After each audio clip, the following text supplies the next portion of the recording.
Nous, effectivement, la FRAPNA, tout le monde connaît le SIG, c'est la Fédération Rhône-Alpes de protection de la nature.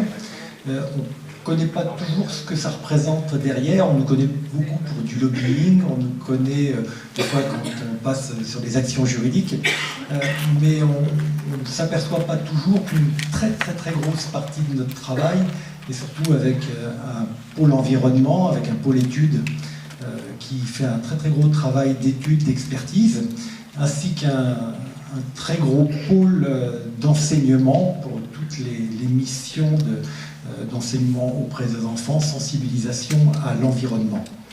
C'est un tout petit peu cette facette-là dont on va parler ce soir.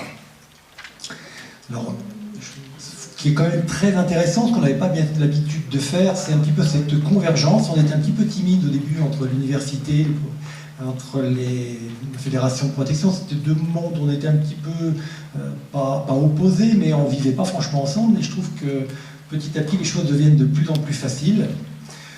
Je trouve que c'est très intéressant d'avoir beaucoup d'étudiants par la même occasion, parce que master environnement, vous serez peut-être des futurs adhérents, vous serez peut-être les futurs urbanistes, les futurs gestionnaires de milieux humides, et c'est plus notre job, hein, bientôt on sera trop vieux pour ça, donc ce sera votre boulot à vous. Alors, en plus de la convergence entre les fédérations de protection de la nature et les diversités, on s'aperçoit progressivement qu'aussi viennent s'inscrire assez facilement en fait les actions maintenant relativement naturelles de Saint-Étienne Métropole, qui interviendront de façon tout à fait adaptée sur ces thèmes. Et on s'aperçoit qu'on a souvent quand même énormément de convergence.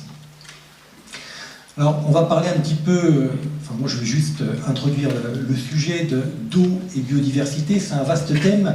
En 10 minutes pour en parler, ou même des conférences de 20 minutes, c'est quasiment mission impossible. Alors, on va juste simplement parler en 2 secondes. Alors, sur la diapo précédente,